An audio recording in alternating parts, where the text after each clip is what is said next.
Hey guys, welcome to Harry Scarfe's Loan Weekly Roundup with me, Justin, at JJ Coda. Let's go!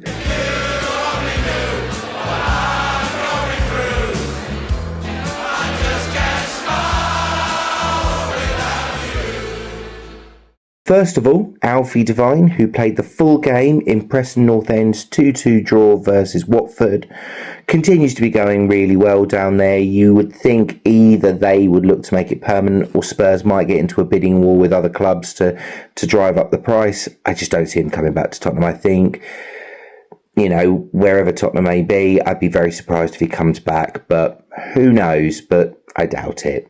We've then got Will Lancashire, who played the full game in Oxford's 1-0 loss to Sunderland. That was in the FA Cup.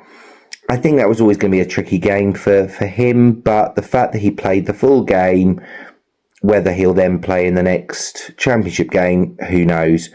One real positive that was to see was Jamie Donnelly. He played 65 minutes in that game as well. Haven't seen him since their previous FA Cup tie, so it was really good for him to get some minutes. Hopefully he can build on that and we'll see him more and more in the Championship. Then we come on to Min-Hyeok. Wasn't in the squad for Coventry's game tonight against Middlesbrough. Just begs the question, who on earth sanctioned that? Who on earth thought that was a good idea? I didn't. I thought it was a crazy move. That the logic was that he would, because of how they play and the way that Frank Lampard sets up, he was going to get more minutes. Why? Because Coventry, okay, they've had a blip, but top of the table, I can't see where he was going to get those minutes. So shock horror, was not in the squad. Then we go on to Ashley Phillips, who had an interesting couple of games because he played in a couple of different positions from what I can see.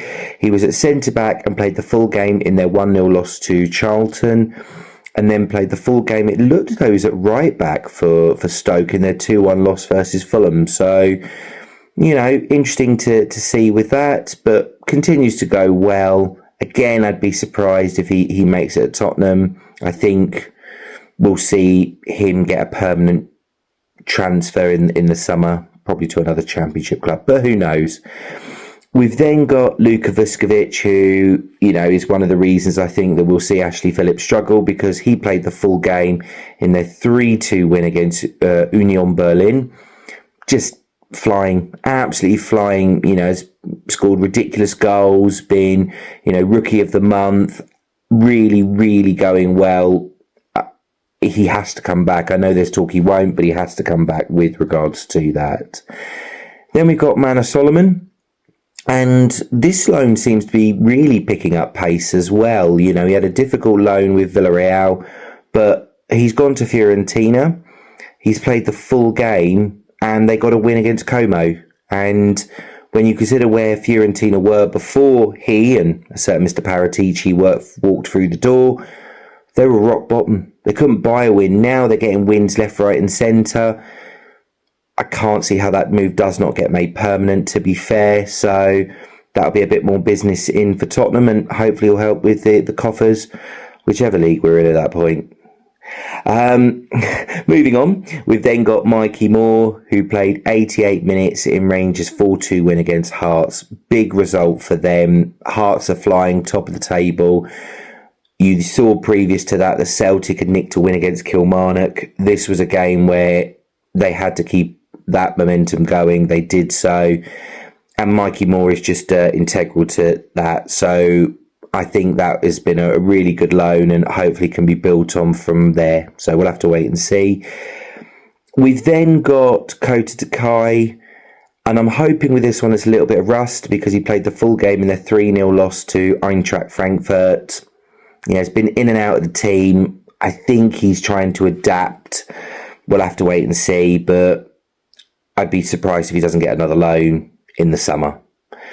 We've then got Oliver Iro, who played one of Mansfield's games. He was an 81st minute sub in their 2-1 loss against Peterborough, but was an unused sub in their game against Burnley. So, to be fair, Mansfield are doing well with him. They've got a great coach there in Nigel Clough, and that has really got better than I think a lot of Spurs people thought, so hopefully it builds.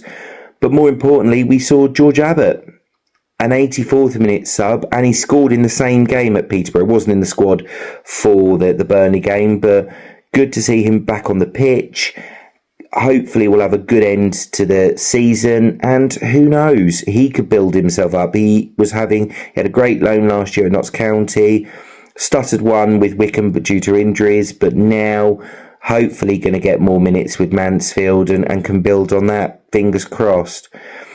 We've then got Damola Ajayi, who was a 79th minute sub in Bromley's 1-1 draw with Notts County. I'm not really sure with that one because he went from Doncaster Rovers where he was getting very, very little minutes, and the difficulty of Bromley is they're pushing to win the League 2 Championship, so I think it was a bit of a strange one for me, but who knows? We'll have to wait and see with regards to that. Excuse me. You've then got Yusuf Akamrich, who played the full game in Bristol Rovers, 3-1 loss to Cambridge. Has had a good start, so I think from what I can see there with Steve Evans, seems to have settled in well, will be playing more and more minutes, and then potentially will get a step up to League One. I think that's a really good progress that we will see with regards to that. We then have Tyrese Hall, who was an 89th minute sub in the 1-1 draw versus Bromley. Yeah, I can't really work that one out. Started really, really well for them, was playing loads of games, scoring lots of goals, assists, things like that. Got sent off. They had a few postponed matches, and now he's just more of a bit part player for them. So we'll have to wait and see. Hopefully that will pick back up. Who knows? Hopefully it does, because as I said, that one went really well for him at the first half of the season. Just needs to pick it back up. We've then got Dane Scarlett, who played 60 minutes in Hibernian's 1-0 loss to Hearts. Difficult one, that Tynecastle derby, but as we've been saying, Hearts are flying, so it was always going to be a tough one for him. But then he played 64 minutes in their 2-0 win against St Mirren. My feeling would be that he doesn't come back to Tottenham. I think if this could be a success, there might be another loan in Scotland or somewhere else, potentially getting sort of like 5 million quid back. He's young enough, so he could still make it. Maybe if they put a sell-on clause in, who knows, or a buyback clause with it, we'll have to wait and see. But for me, he's had so many loans, and people will say, well, certain Mr. Kane had certain loans as well, but I'm not sure. It just feels like he's falling into the trap of managers who just don't trust him. And I think that is such a shame. And one of the things that I do hope, particularly, next season, that's something that changes, because there's lots of players there, there's good potential, and hopefully we'll see more from it. To finish this off, we had Alfie Dorrington. Didn't have the best of starts. He scored an own goal in effect, he was playing for Salford, scored it against them in the 2-0 loss to Man City. But from what I saw of the game, played really well, helped keep City quiet, and that is a really good showing. Didn't let the own goal faze him, came back and had a fairly decent performance. So you hope that loan can be built upon. And I do hope, like with some of the others, if you look through some of the others, you would like to hope that they will follow those clubs if they get promoted. So Dorrington, Hall, possibly, Ajayi could be as well. There's others like maybe even, I doubt Preston will go up, but they're there or thereabouts, so you never know. It would be interesting to see how they get on, but I think the one thing the club now needs to start getting better at is either giving these players more minutes or selling them. We see other clubs do this as a footballing market, so let's hope Spurs get better at it. We'll have to wait and see. Let me know what you think in the comments below, and as always, come on, you Spurs, and Tudor is to do.